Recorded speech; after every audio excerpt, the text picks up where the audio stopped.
Halo anak-anak, selamat pagi. Semua sehat kan hari ini? Salam jumpa lagi dalam mata pelajaran Bahasa Indonesia. Kali ini kita akan membahas KD 4.4, yaitu menuangkan gagasan, pikiran, arahan, atau pesan dalam pidato. Berkaitan dengan lingkungan hidup, kondisi sosial, keragaman budaya, baik secara lisan atau tulis, dengan memperhatikan struktur dan kebahasaan.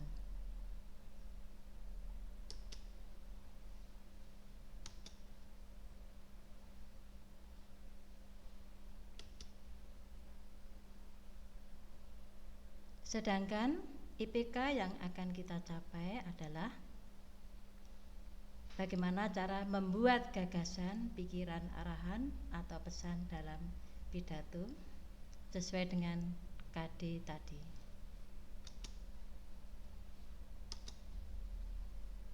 Tujuan yang hendak kita capai adalah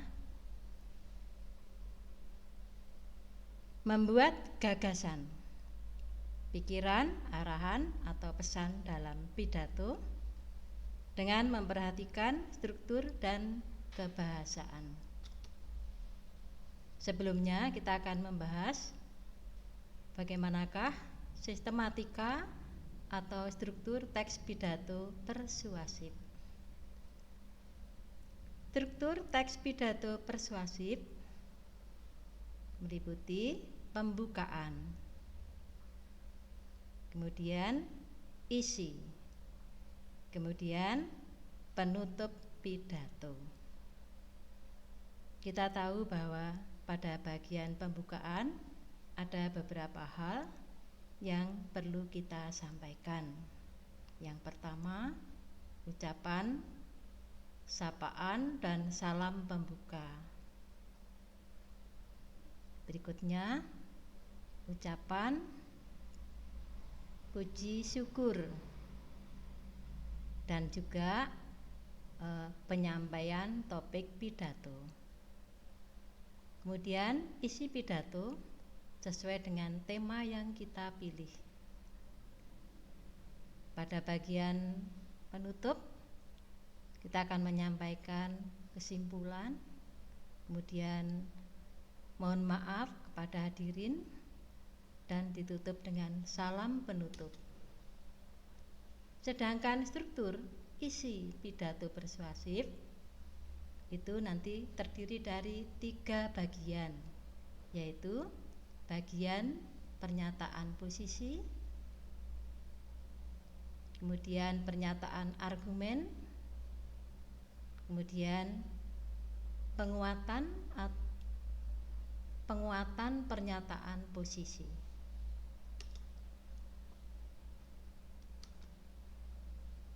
Mari kita jelaskan satu persatu. Apa yang dinamakan dengan pernyataan posisi, anak-anak? Yaitu pendirian penulis terhadap suatu masalah. Misalnya, topik pidatonya tentang lingkungan. Contohnya, jangan membuang sampah sembarangan. Maka, bagaimana Anda sebagai pembicara dapat mengekspresikan dukungan atau kepedulian terhadap lingkungan? Pada tahap argumen, dikembangkan secara logis atau masuk akal dan dibuktikan dengan alasan. Contoh-contoh bukti dari pernyataan ahli dan informasi statistik berupa gambar, tabel, kutipan, dan data pendukung lainnya. Pada bagian penguatan pernyataan posisi dapat dilakukan dengan cara penggunaan suara yang berbeda. Nada tinggi rendah harus kita bedakan, raut wajah yang menunjukkan ekspresi berbeda, bahasa tubuh, dan gerakan. Bisa pula dengan cara mengembangkan argumen secara logis dan didukung oleh bukti-bukti. Dapat juga menggunakan tabel, diagram, foto, dan gambar dengan PowerPoint. Mari kita perhatikan contoh kerangka pidato di bawah ini. Sebelum kita membuat teks pidato, sebaiknya kita buat kerangka pidatonya. Sebagai contoh, jangan membuang sampah sembarangan. Atau bisa kita mencari contoh yang lain, yaitu menjaga tubuh agar selalu sehat. Berkaitan dengan juga jangan membuang sampah sembarangan.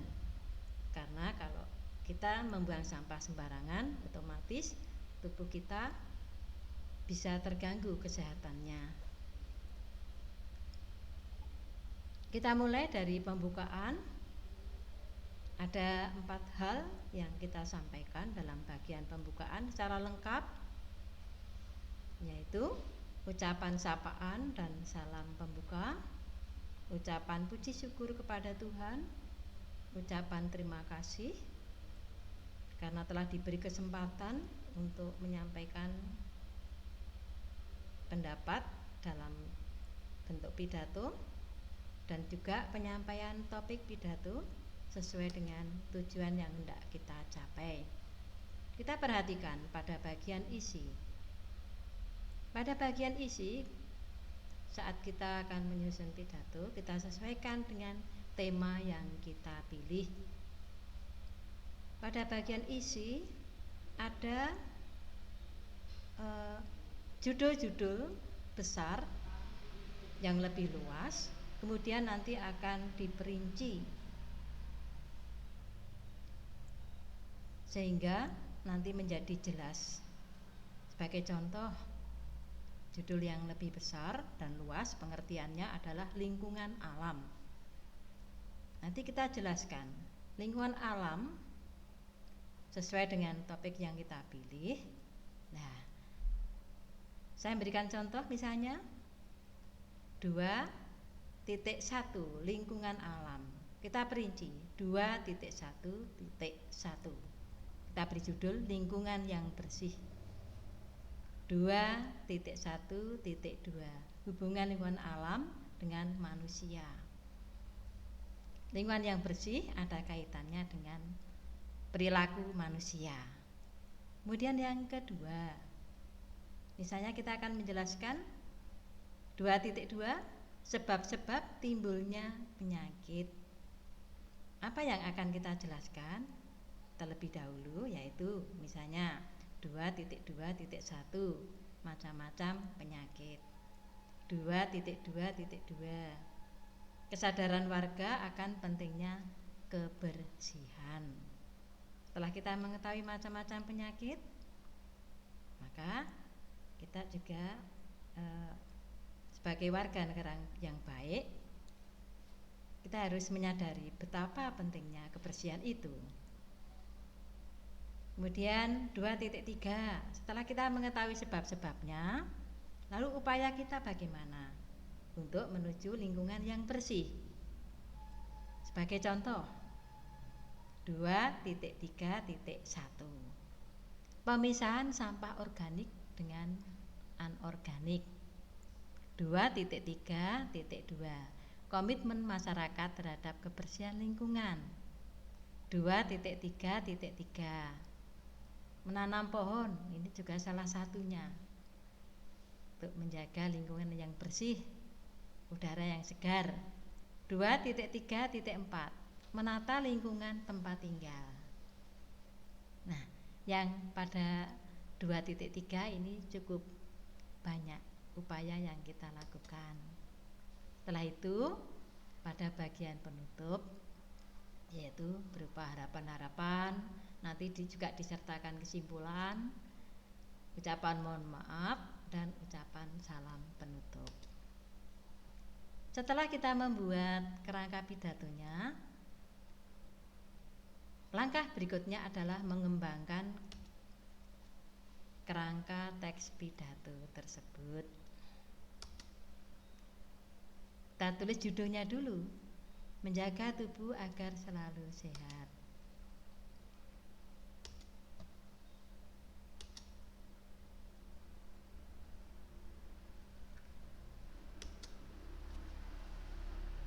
Saya berikan pada bagian pembukaan. Contohnya, misalnya hadirin yang hadir itu teman-teman kita sendiri, yaitu kelas 9. Ya, kita bisa menuliskan, teman-teman kelas 9 yang saya kasihi, selamat pagi dan salam sejahtera untuk kita semua. Sapaan dan salam ini ya. Selanjutnya, ucapan puji syukur pada Tuhan. Sebagai contoh, sebelumnya marilah kita panjatkan puji syukur pada Tuhan Yang Maha Kuasa atas segala kasih dan karunia-Nya kepada kita, sehingga di pagi yang cerah ini kita dapat bertemu dalam rangka memperingati Hari Lingkungan Hidup. Itu pada bagian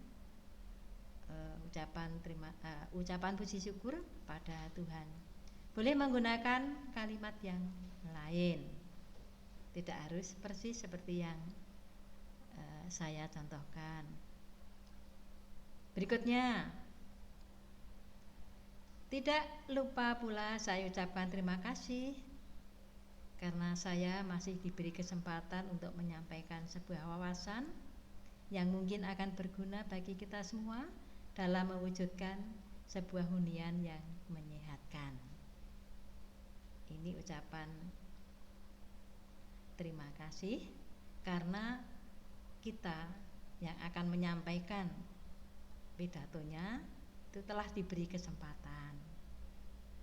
Setelah itu barulah yang berikutnya kita mengetengahkan tema. Contohnya, pada kesempatan pagi ini saya akan mengetengahkan tema bagaimana cara hidup sehat agar di kemudian hari hidup kita semakin berkualitas.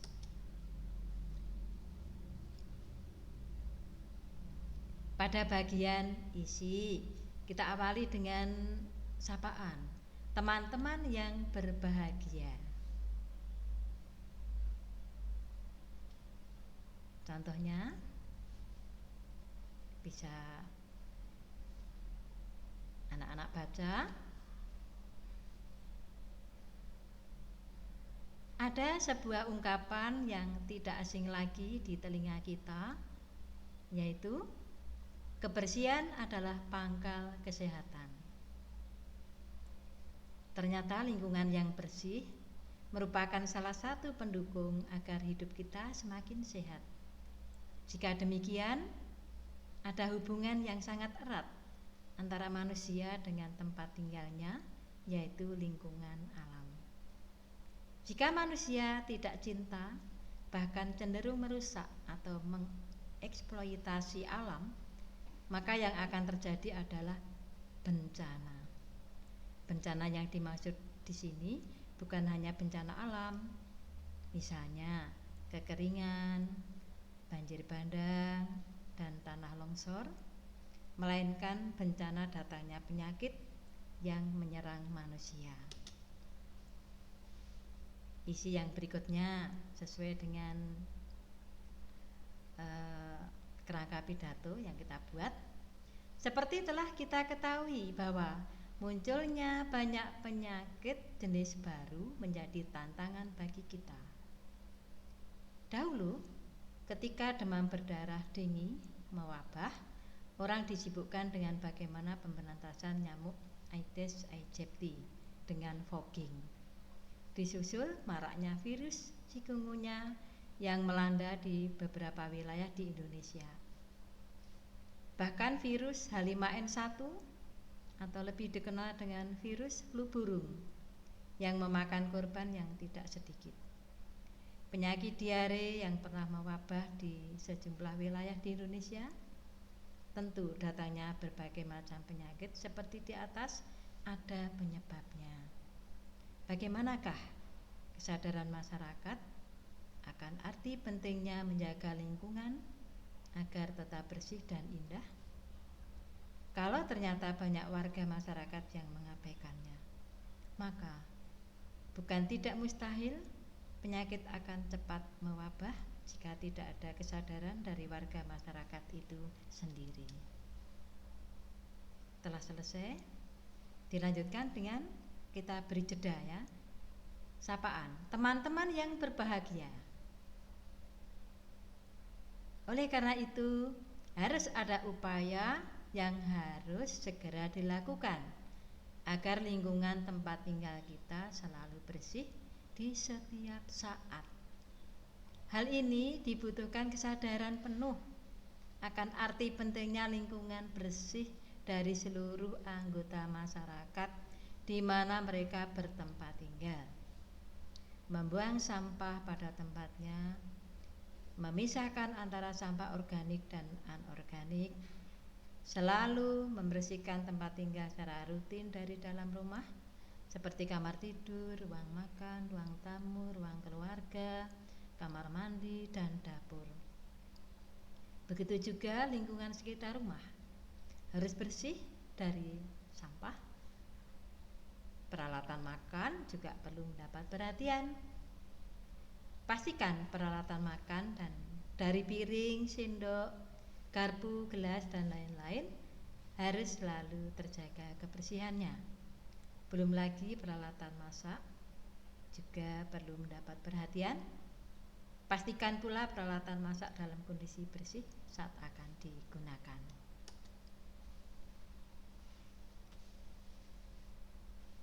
Dengan menanam pohon yang bermanfaat di pekarangan atau di sekitar rumah, di samping menambah gizi keluarga dan mungkin dapat menambah pendapatan ekonomi keluarga, juga akan memberikan kesejukan kepada penghuninya.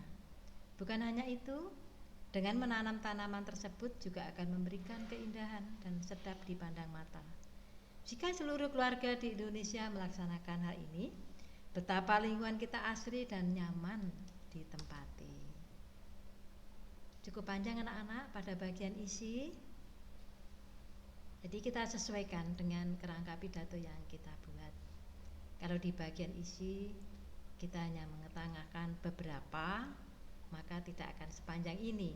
Namun sebuah teks pidato yang baik itu bagian isi itu harus mengena sesuai dengan tema yang kita pilih. Selanjutnya di bagian penutup ada harapan-harapan atau kesimpulan. Contohnya, dengan demikian lingkungan tempat tinggal kita menjadi tertata rapi dan indah serta bersih senantiasa.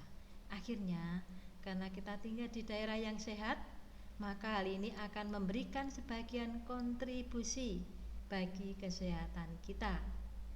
Di samping itu akan memberikan suasana yang lebih menyenangkan dan membahagiakan, menjadikan pula hidup kita semakin berkualitas. Itulah dambaan setiap insan.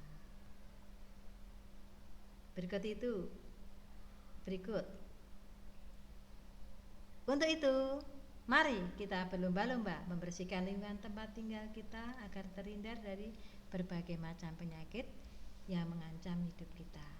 Hilangkan rasa malas untuk segera bertindak tanpa paksaan, namun atas kesadaran dari dalam diri sendiri. Kita tutup dengan salam penutup. Kiranya hanya ini yang dapat saya sampaikan. Apabila ada tutur kata yang kurang berkenan di hati teman-teman, saya mohon maaf. Sekian dan terima kasih. Itulah anak-anak contoh teks pidato yang berasal dari pengembangan kerangka pidato yang telah dibuat. Mudah kan dengan contoh ini? Saya kira sampai di sini pertemuan pada hari ini. Silakan anak-anak pelajari kembali bagaimana cara menyusun kerangka pidato, juga sekaligus dengan bagaimana cara mengembangkannya. Begitu anak-anak, terima kasih atas perhatian kalian.